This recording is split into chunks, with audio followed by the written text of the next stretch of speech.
दोस्तों, ज़्यादातर लोग सफलता को पैसे से मापते हैं या फिर अच्छी सुविधाओं के अनुसार सफलता को देखते हैं। मतलब कि अगर किसी इंसान के पास बहुत सारा पैसा है तो वह इंसान सफल है, लेकिन अगर किसी इंसान के पास कम पैसे हैं तो वह इंसान असफल है।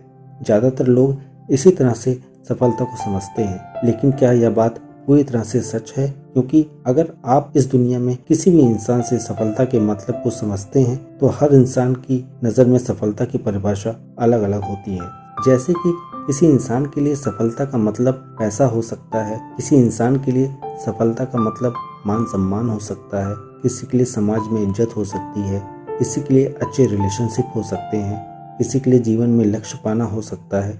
कहने का मतलब यह है कि यह हर इंसान की नज़र में सफलता अलग अलग हो सकती है।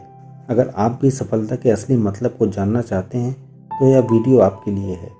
आज इस वीडियो के अंदर हम बात करने वाले हैं कि सफलता का असली मतलब क्या होता है।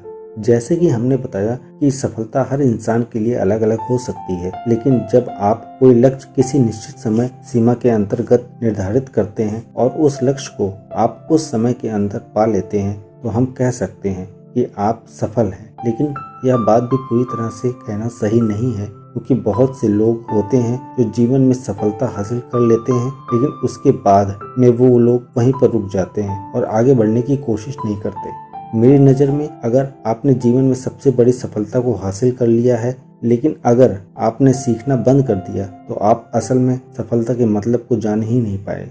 वहीं दूसरी तरफ अगर आप जीवन पर कुछ न कुछ सीखने के इच्छुक रहते हैं और कुछ न कुछ करते रहते हैं और नया काम करते रहते हैं तो हम कह सकते हैं कि आपने असल में सफलता के मतलब को जान लिया है।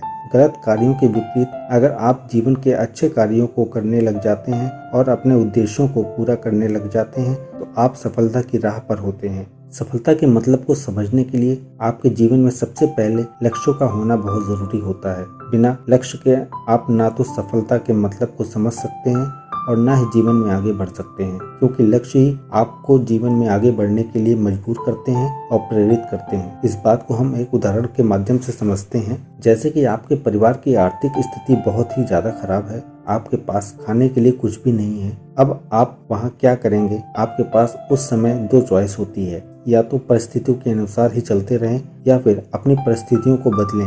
अब जब आप परिस्थितियों को बदलने के बारे में सोचते हैं तो आपके पास एक लक्ष्य हो जाता है, और जब आप उस लक्ष्य को प्राप्त कर लेते हैं तो आप असल में सफल होते हैं। लेकिन उस लक्ष्य को प्राप्त करने के बाद भी अगर आप निरंतर जीवन में आगे बढ़ते रहते हैं और कुछ नया सीखते रहते हैं तो वह असल में सफलता का मतलब होता है। सबसे पहले आपको एक बात अच्छे से समझ लेनी होती है कि सफलता उसी इंसान को मिलती है जो कि असल में सफल होना चाहता है।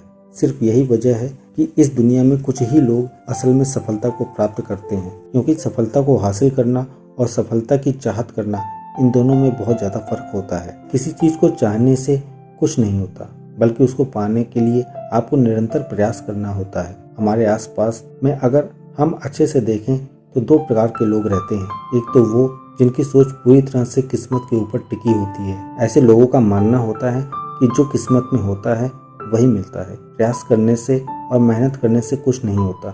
जिस इंसान की किस्मत में जो लिखा होता है उसको वही मिलता है। लेकिन दूसरा इंसान कहता है कि इंसान के कर्मों से उसकी किस्मत बनती है। ऐसे लोग कभी भी किस्मत के भरोसे नहीं बैठते, बल्कि अपने कार्यों के अंदर पूरा प्रयास और पूरी मेहनत करते हैं, जिसकी वजह से ये लोग सफलता को हासिल कर पाते हैं। ये लोग सिर्फ अपनी मेहनत के ऊपर विश्वास करते हैं, कभी भी किस्मत के भरोसे नहीं बैठते। सफल और असफल लोगों के अंदर सिर्फ सोच का फर्क होता है। सफल इंसान हमेशा खुद की काबिलियत के ऊपर विश्वास करता है और असफल इंसान हमेशा किस्मत के भरोसे ही बैठा रहता है। अगर आपने इस बात को अच्छे से समझ लिया हो तो समझो आपने सफलता के रहस्य को जान लिया है।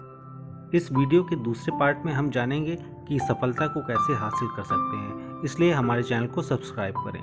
धन्यवाद।